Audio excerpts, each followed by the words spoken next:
Have you ever wondered what happens in an abandoned hospital during the midnight shift? I was the night watchman in one of those places. What I saw there wasn't a horror movie, but something much more real and disturbing. In this story, I won't tell you what I want you to believe, only what happened or what I think happened. I don't like telling this story. Every time I do, people expect a macabre twist, like in a horror movie, but there's none of that. Only what I saw, or thought I saw. This was in 2019. I was broke, my wife 5 months pregnant, rent overdue. We were doing what we could. A friend told me about a gig, night watchman at a deactivated hospital. It paid well for those willing to take the midnight to 6 a.m. shift. It was far from downtown, in a nearly dead industrial area. When I got there the first time, I already found the place strange. Not because it was haunted, but because it was too intact for an abandoned hospital. Stacked chairs, paperwork on counters, gurneys in the halls, like they had left in a hurry. But okay. The guy from the security company gave me the radio, said the cameras worked partially, and that I just needed to patrol the ground floor and basement every hour. The upper floors were locked. I asked if there had been recent break-ins. He just said, no, but sometimes people come back. I didn't understand, and he didn't explain either. The first night, what hit me most was the sound, or the lack of it. No city noise, no wind, no birds, just you and the building's creaks. Every sound becomes a suspicion. A creak sounds like footsteps. A wall crack sounds like a whisper. I started the patrol on the ground floor. Long corridors, flickering fluorescent lights, waiting room, reception, some offices. Everything looked on standby, like they could reopen tomorrow. Around 2 a.m., I went to the basement. It felt heavier, maybe damper, colder. Dead file storage, exam room, old kitchen. I passed a door that was ajar. I'd been told they would all be locked. I looked inside. Equipment room, loose wires, old monitor, and a small red light blinking. I looked closely. It was an old digital blood pressure monitor, battery corroded. It shouldn't be working. But the light blinked. Slowly. Almost imperceptibly. Back at the booth, I kept thinking maybe it was just my flashlight reflecting. But I hadn't turned it on in there. Second night, I took it slower, paid more attention, brought a notebook to jot down anything odd, part of a routine to feel less alone. Again, I went to the basement. In one corridor, I passed a frosted glass door marked clinical records. This time, it was locked. I noted that. When I returned half an hour later, the door was ajar. I went in. Tall shelves full of folders, dust everywhere. But on the floor, one folder had fallen. I picked it up. It was from 1997. A guy named Marcus F. admitted for respiratory issues. Nothing strange, except the doctor's handwriting looked oddly familiar, just like a high school teacher of mine. Rounded writing with a long upward G. I stared at it for a while. Strange, that's all. Even though a lot of things that night were already strange. On the way back, I thought I heard footsteps behind me. A muffled sound like rubber on tile. I stopped. Silence. Looked back. Nothing. I took a step, another one behind me, turned.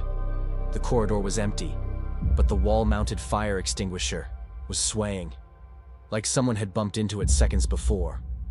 I checked. Nothing. No wind. No one. Just me there. Or at least, it was supposed to be just me.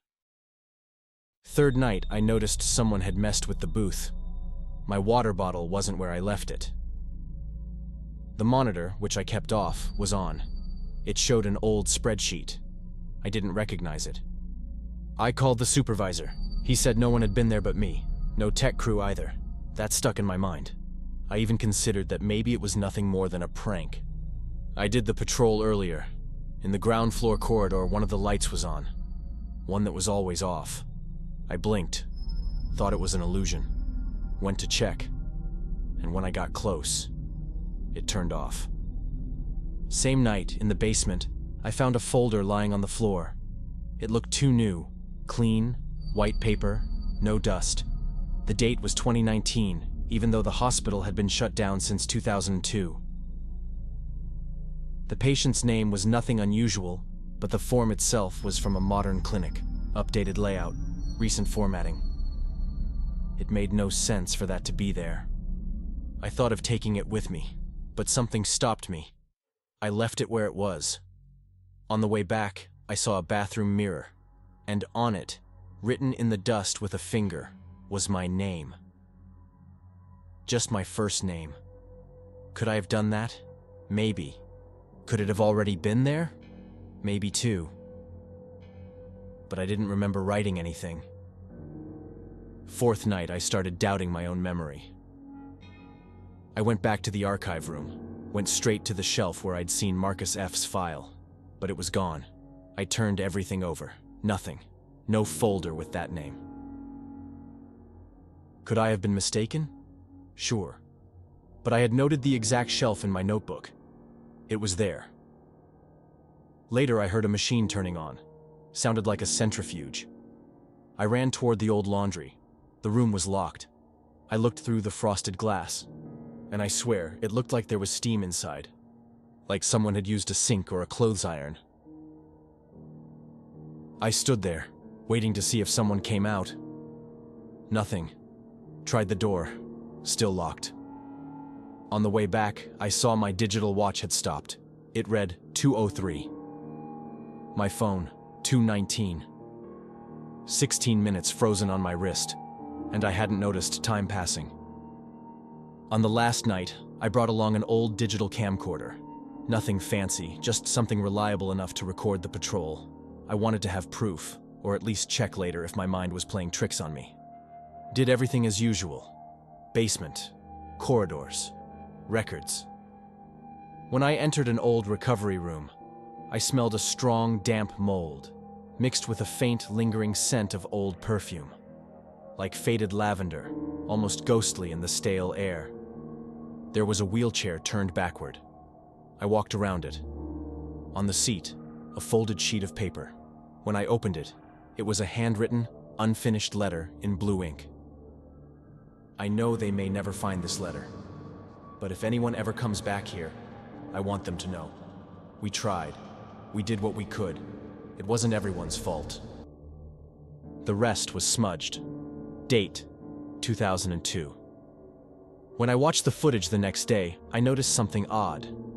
In the moment I passed through the corridor where the light had turned on by itself, there was a 3-second jump, a skip in the recording, like the camera had been paused or turned off at that exact moment. But it was in my pocket, recording non-stop, and I hadn't touched anything. I quit the next day, made up an excuse, didn't want them thinking I was losing it. I kept the notes, the letter, and the footage. Sometimes I go back to it, try to find an explanation. Maybe it was all coincidence. Maybe I imagined things because I was tired, tense, suggestible. But one detail still bothers me. A few days after I left, I got a call from a private number. When I answered, I only heard breathing. Long, quiet. No one said anything. And before hanging up, something like a voice, way in the background, asked, "Did you make it home?"